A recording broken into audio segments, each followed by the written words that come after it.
Welcome in, everybody. It's the Tony Cutillo Show. This is the Alternative Edge where we talk fantasy football and sports betting. As always, it is obviously all about value, fantasy insights that meet value plays. That's what it's all about. Make sure you like, you subscribe, you check out the stream.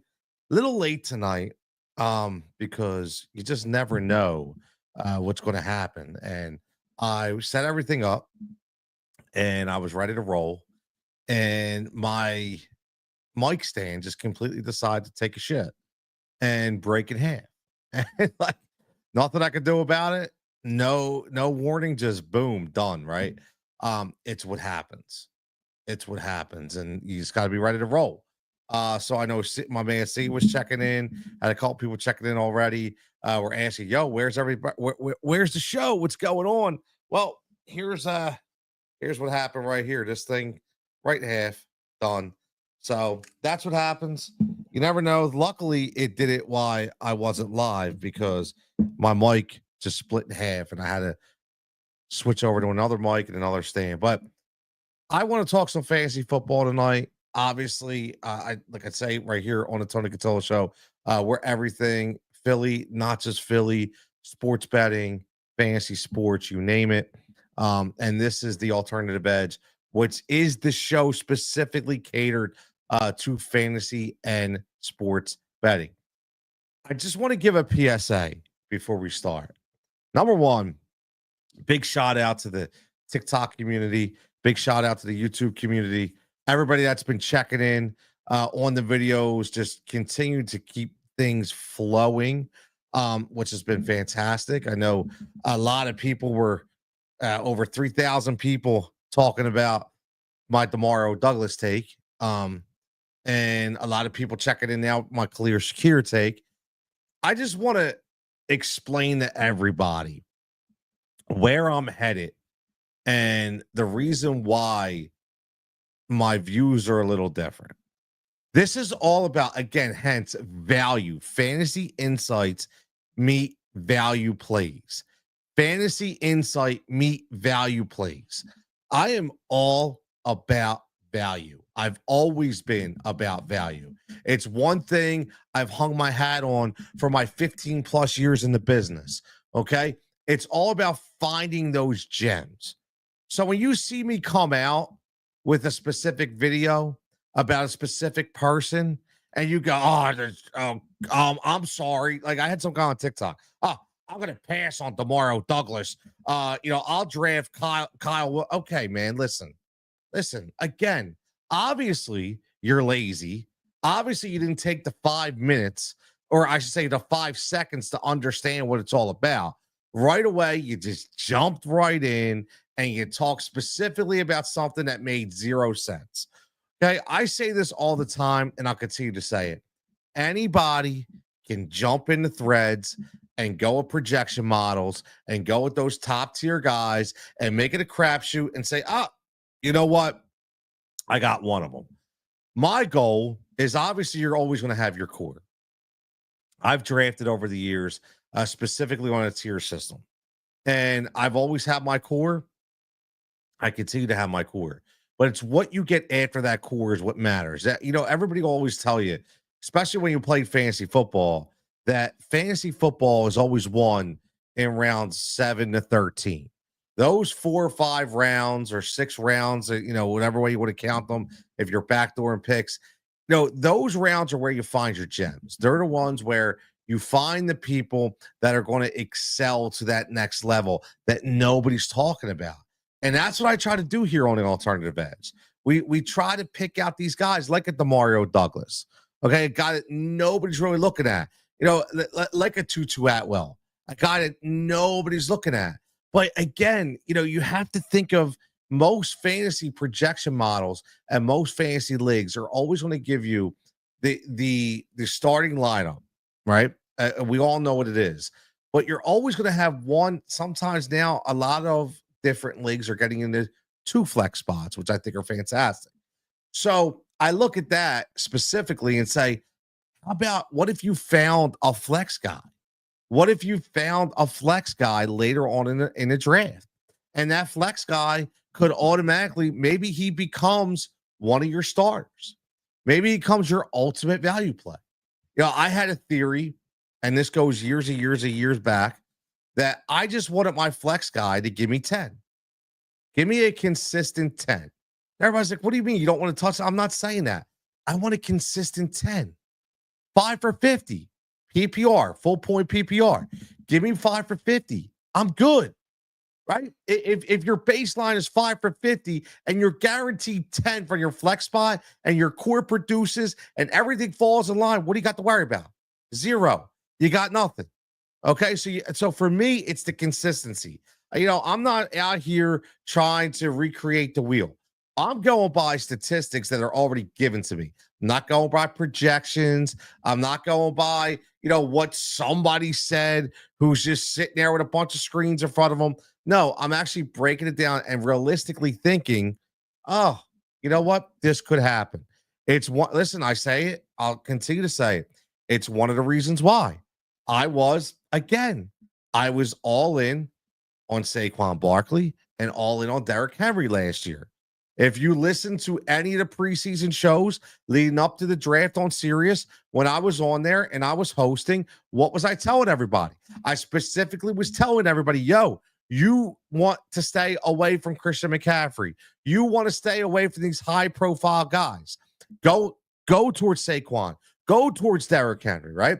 So, and yes, that worked out. Does it always work out? No, but it's just a different line of thinking. That's why this year I want to talk about the gems that we speak about in the tight end market. Because in all leagues now, and it never used to be like that, but now in all leagues, you're drafting a tight end. I was in a lot of leagues before, it was all flex spots, and you didn't have to draft a tight end. Now, the standard is always a tight end. And again, when I say standard, I mean dinosaur leagues. The dinosaur leagues to me are the consistent 2-2-1, right? This a 2 running back, 2 receiver, tight end, blah, blah, blah, blah, blah. Right. So get different, get a little freaky, get a little sexy, right? That's what I like to do. So I like to, again, go with that ultimate flex spot. Go with maybe a double flex spot, but you're also going to have to go to tight end. And I think there's a lot of fantastic options when it comes to the tight end market. And that brings me to Mark Andrews and Isaiah Likely. Another reason that I think people are lazy, honestly. A lot of people, when it comes to fantasy football, are lazy. They are. And what I want to do, I want to talk specifically about Mark Andrews and Isaiah Likely. I want to talk specifically on why I'm fading Mark Andrews and I'm all in on Isaiah Likely. And again, people, understand where I'm talking or where I'm coming from right now. And please understand this. When I say fade, okay, and this is for all the trolls out there that want to jump in and get crazy. When I say fade, that damn sure means that I'm fading them at their projected ADP. So when I came out with the video with CeeDee Lamb, and I said I'm fading CeeDee Lamb, I'm like, oh, this guy's an idiot. This guy's a moron. Who the hell would fade CeeDee Lamb? I'm fading CeeDee Lamb as wide receiver 3.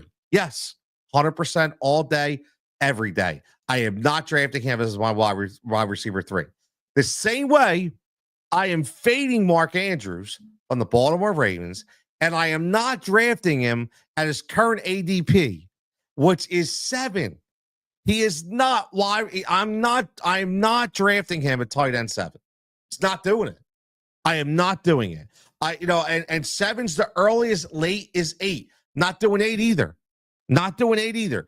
I am not touching Mark Andrews at tight end 7 or tight end 8. Now, let's talk about why. This guy obviously has had a hell of a career. We already know that. We know what happened last year. I don't want to bring it up, right? We get the drops. This guy's had a lot of lower leg injuries over the years. And when you get to age 29, age 30, listen, we all know the guy's been in the league 7 years, okay? We all know what happens when you get up to your late 20s, early 30s in the NFL, especially when you play a very rigorous position on a team that needs you to, number one, block and needs you to be very, very physical when it comes to the run game. So I look at Mark Andrews and I say, listen, that 2021, 2022 years, they're gone. I hope everybody understands that. They're gone. And I think people continue to chase 2021.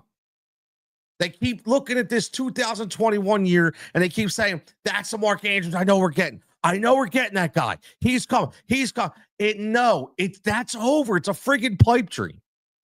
That's over. Okay.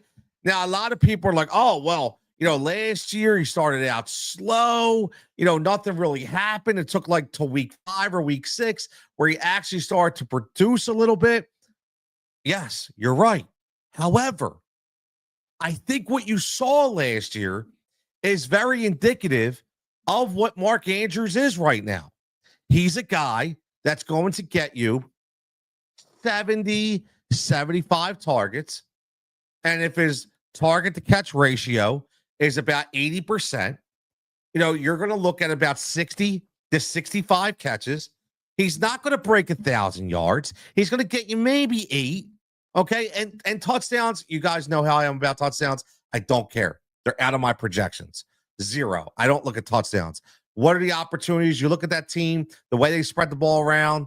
Now they got D-Hop, right? You have Isaiah Likely, who I'm going to talk about a little bit, right? You still have Zay Flowers, obviously. You still have Derrick Henry, obviously Lamar Jackson. So, listen, the red zone opportunities are going to be there. It's just a matter of who's going to get those opportunities.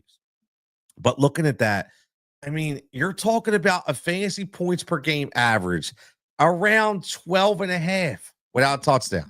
Let's get at 13. Now, you heard what I said about earlier, where I said, just give me 10 for my flex spot. Just give me 10 for my tight end. He's giving you 13, but is that worth wide receiver 7 or tight end 7 or 8? Hell no. That's not worth that. And if you think it's worth that, you're out of your friggin' mind. Okay. And please, if you're looking at right now, if you're watching, checking in, jump in the comments. Are you willing to go Mark Andrews? This is the question. Are you willing to go Mark Andrews as tight end 7 or 8? Or would you rather wait and get Isaiah Likely at tight end 17 or 18? 10 slots later, from the tight end perspective, who would you rather have? For me, I'm Isaiah Likely. And I think it's a no-brainer. And I don't understand why the fantasy football community continues to put all their balls in the court of Mark Andrews. Because if you break down Isaiah Likely and you see what Isaiah Likely did last year, he had 58 targets in 16 games. 42 for 477. His average 11 and a half, one a little bit lower than the consistent 13 or 12 and a half, the 13 that Mark Andrews has had over the last 2 to 3 years. Again, PPR, not worried about the touchdowns. Okay. But what I'm looking at is a different profile. And I'm looking at this team with the elder statesman, a guy like DeAndre Hopkins, who is older, a guy like Mark Andrews, who is older, a guy like Derrick Henry, who is older. There's no secret to why they locked up Isaiah Likely with a big contract extension. This guy's got top 5 talent. Okay, he has that athleticism to be a top 5 tight end. And you saw him on multiple times. Number one, he's only 25. Okay. He's only 20. He's 6'4", 245. Okay. And he runs so eloquently as a tight end. And I'm talking about, again, looking at his average, there was only a couple games out of his last 8 where he was in single digits. But again, a lot of that was touchdown dependent. So taking the touchdowns out of it, I'll just look at what did he do in the playoffs? What did he do in the playoffs? And 3 for 53, 4 for 73. The biggest thing I look at though is his average per catch. And I'm looking at games against Cleveland, he was 12.7. Okay. At Pittsburgh, he was 18.8. Washington, 13 and a half. Buffalo, 26. Las Vegas, 13. Kansas City, 12 and a half. This is a guy who is going to outrun coverages at times. And because of that, and because of his athleticism, I think he gives that whole offense an entirely different element. And I think this is the year where it starts to flip. So I think everybody, and here's the safety valve too, but I think everybody is going to be all bought in 100% on Mark Andrews. I get it. They're going to be bought in. I think it's ridiculous. I think it's asinine. Go ahead. Go do it. Tight end 7, tight end 8. No problem. You want Mark Andrews, go up and get him. I'm telling you right now, I think Colston Loveland from Chicago will have better numbers than Mark Andrews. I think Jonnu Smith will have better numbers than Mark Andrews. And they're all being drafted after him. They're all being drafted after him as of yesterday when it comes to ADP. So again, this is all about finding value. It's all about finding value. Did I say I would not draft Mark Andrews? I did not. What I said was I will not draft Mark Andrews at his current ADP. It's not going to happen. I'd much rather stock up on some other wide receivers or maybe some RB3s and wait to get Isaiah Likely 4 or 5 rounds later at his tight end 17 or 18 ADP. I think that's more. And again, I understand that the numbers are not similar, but again, I'm not projecting statistics. I'm projecting athleticism. And I am looking at this team, and I'm looking at a very older team, and I'm looking at a team that's going to need youth. And it's going to be Zay Flowers as youth. It's going to be, again, Isaiah Likely as youth. I will say this. You know, I'm all about bold statements. Again, this is the Tony Cutillo Show. This is the Alternative Edge, which is a segment of the Tony Cutillo Show, has his own playlist. Make sure you go to YouTube. Make sure you subscribe. Make sure you're checking this out, okay? Because this is where we talk about fantasy insights and value plays when it comes to the betting market. Now, we're going to bring up the betting market when it comes to Mark Andrews and Isaiah Likely in a minute. But let's just talk about the athleticism, and let's give you my bold statement. My bold statement is Isaiah Likely is everything that Atlanta was hoping to get from Kyle Pitts. And they didn't have to draft Isaiah Likely in the first round. So I think Isaiah Likely is obviously a supreme talent.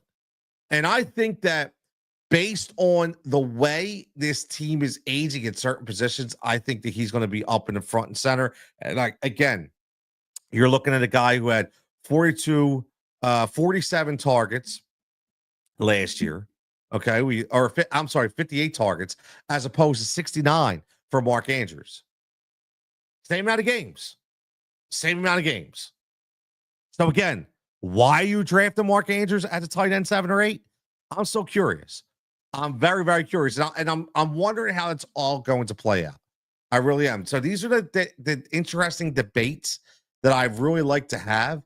And the interesting debates where they say at the end of the year, did it work or did it not work? And again, barring injury, barring health, this is where, all things considered, because you cannot project injuries. You cannot project that, right? So we don't want to talk about that. So let's bring up the betting market right now. And again, I love doing this because, again, this is what it's all about, right?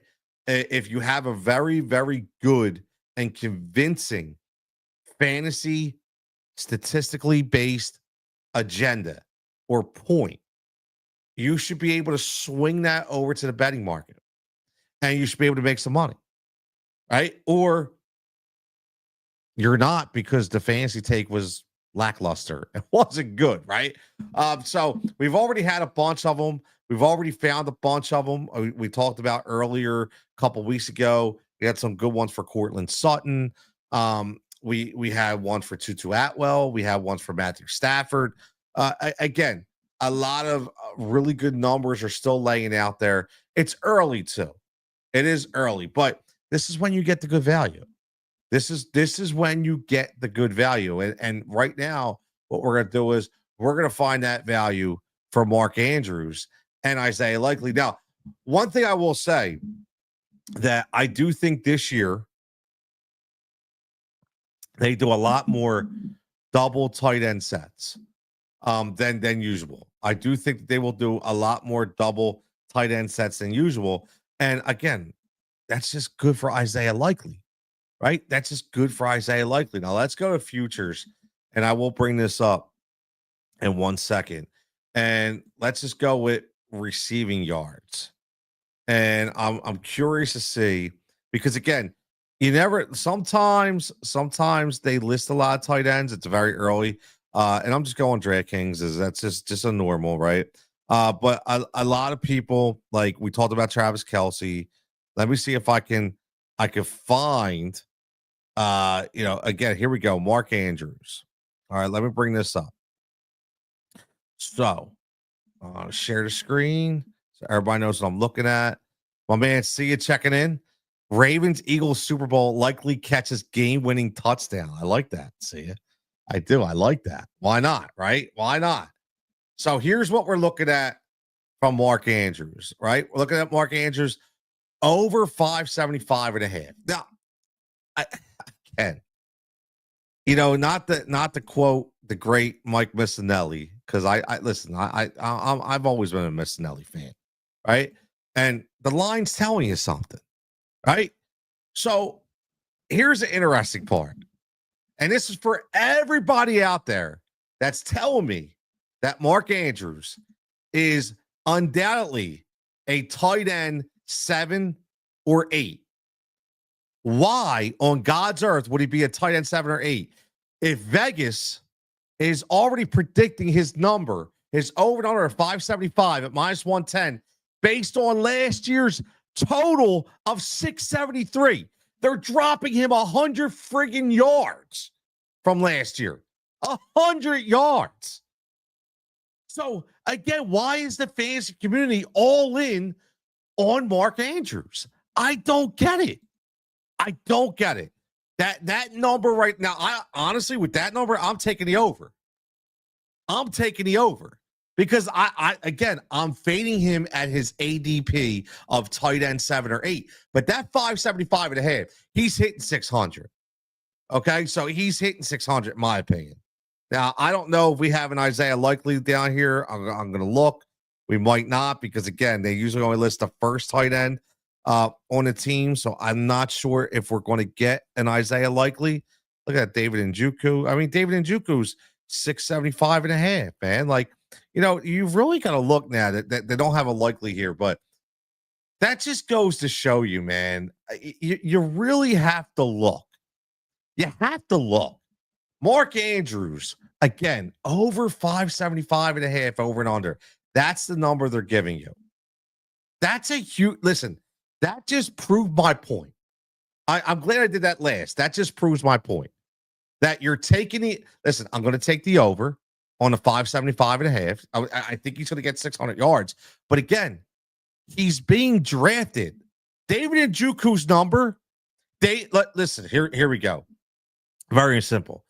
David Njoku's number is over and under 675 and a half, right? Guess what his ADP is? Tight end 10. Tight end 10. And where's the ADP for Mark Andrews? Tight end 7 or 8. Why on God's earth is a tight end who Vegas is predicting 100 yards more as the standard, as the baseline, okay, going to go after Mark Andrews? Mark Andrews is being overdrafted. It's very simple. Mark Andrews is being overdrafted and overvalued, in my opinion, at his current ADP. A lot of people were having these same discussions when it came to Travis Kelsey. A lot of people were saying he's being overvalued. I think Travis Kelce is an absolute gem right now in fantasy football. He's being overlooked completely. If somebody wants to reach for him, go ahead. But if you tell me I can get Travis Kelce as my number one tight end in the 10th round, I'm signing up all day long. I'm signing up all day long. All day long. So let me share. Let's go over before we get out of here. Let's go over some more. Let's see if we can find some more value in the betting market when it comes to tight ends. And this is just for yards. Okay, this is just for yards. TJ Hawkinson, look at that number, over 700 and a half. Right. So you got to get 701, obviously. TJ, that's a pretty big number for TJ. Right? Obviously, you look at that Minnesota team and you look at where JJ McCarthy, are you bought in? Right? Obviously, if you look at it from a perspective of, is JJ McCarthy going to be the go down the field guy and constantly air it out? Or are they really going to utilize TJ Hawkinson a lot more in the passing game to get JJ a little more comfortable in the offense before he starts airing it out, which could obviously, it could really fuel that 700 and a half number for TJ Hawkinson. All right. So let's see who else we got here. Jake now, if you want a locked in bet right now, it's Jake Ferguson over 550 and a half at minus 110. If you're not locking that bet in right now, you're crazy. Absolutely crazy. And this is coming from an Eagles guy. Okay. And I hate the cockroaches. I hate the Cowboys. Okay. But I'm going to put money on Jake Ferguson over 550. Are you kidding me? This guy, this is what kills me, guys. This is what kills me. Stop looking at all these dumb projections from people. And please put your own spin on things. Please. And think about it.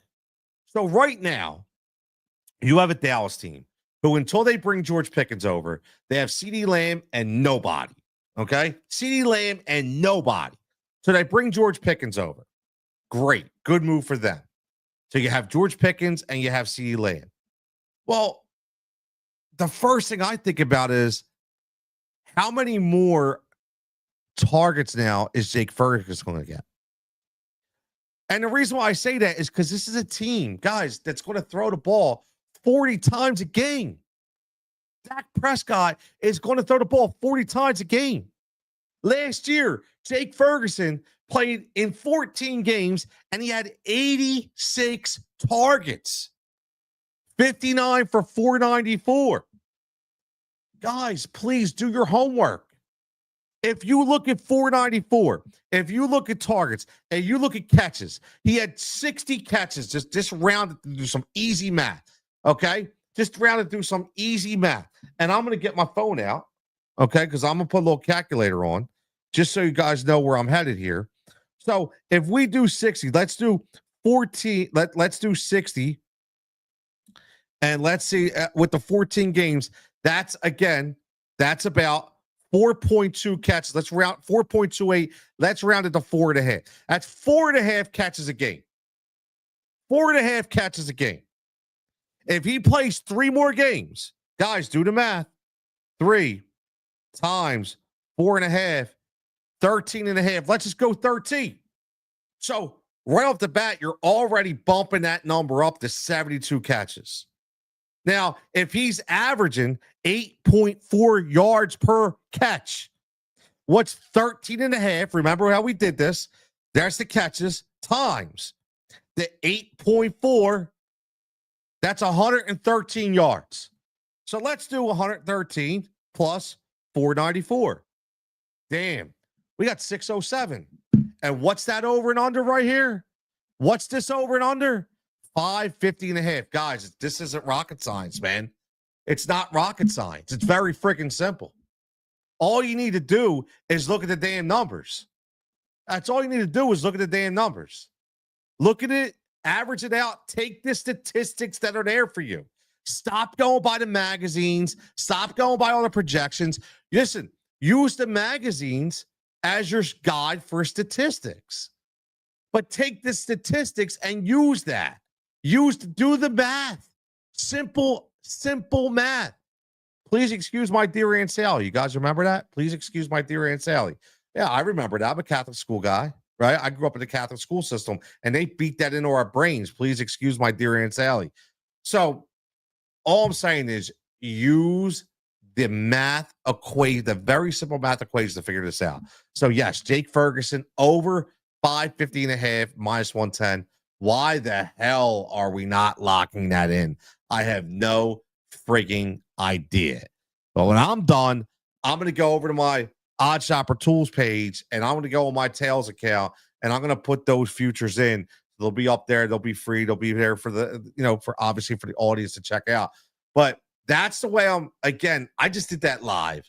I just showed you exactly what I do. And that's how I figure it out.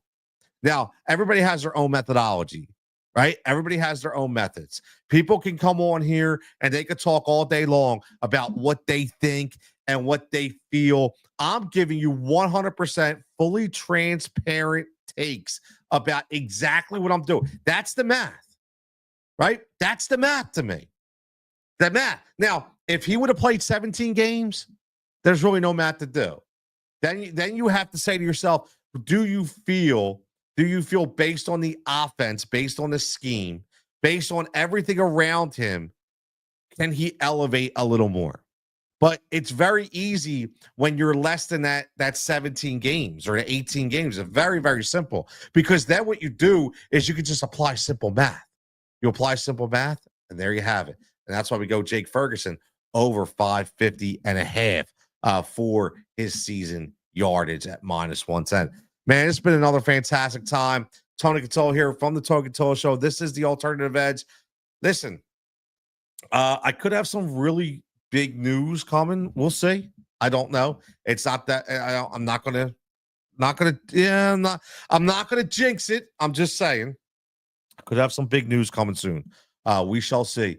But either way, even if the big news isn't there, hey man, I'm still here, right here on the Tony Cutillo Show, live on YouTube, the Alternative Edge, which is the fantasy segment. Again, not just Philly, man. You see the Phillies, but listen, you follow me on X. Again, I'm gonna tell you right now, if you listen to Philly radio tomorrow, probably listen to it right now. Everybody's blowing their balls all over Christopher Sanchez. Oh, look at Christopher, Cy Young. Well, all you had to do was lock in right here on the Tony Cutillo Show 4 months ago, why everybody wasn't talking about Christopher Sanchez. And I was telling everybody to put a Cy Young ticket in on Christopher Sanchez that I think at that time was 12-1. Okay. Now, how's that damn ticket look? Again, if you're not following the Tony Cutillo Show, I can't help you out, man. I'm not going to be right all the time. However, some of these realistic takes do come to life. I know it sounds like an oxymoron, right? Realistic takes come to life, but no, seriously, they're not. I'm not here for clickbait. I'm not here to get all these numbers up because I'm saying stuff that's off the wall. No, I actually do believe in half the stuff that I say. See, I just said half. No, I'm just kidding. No, I do believe in the stuff that I say. I do a lot of research into it. And as you see, you just showed live on the air. I just showed you how I figured out why I think Jake Ferguson is going to go over 550 and a half this year for his yardage total. Everybody, as always, keep up this engagement, keep up the debates, get in the comments wherever you're at. Let me know if you have a fantasy football question. Let me know if you have a sports betting question. I'm happy to debate. I'm happy to answer. Got some cool people coming on the show coming up, which will be cool. But get my man Sia on again one day soon so we could talk a little NBA, go back to some really good old-fashioned debates, which is really fun. We'd like to do. And again, we're going to get Sia on as well, do some futures when it comes to sports betting for the NFL. And as always, go give the if you're into your sports, if you like a different vibe, something different to listen to, go give me a follow on fighting for overtime. It is a youth sports podcast.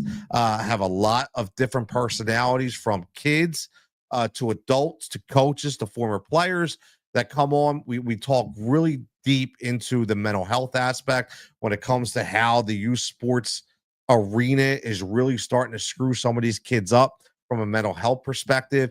We talk about the highs and the lows, how obviously we all know it's all about money, right?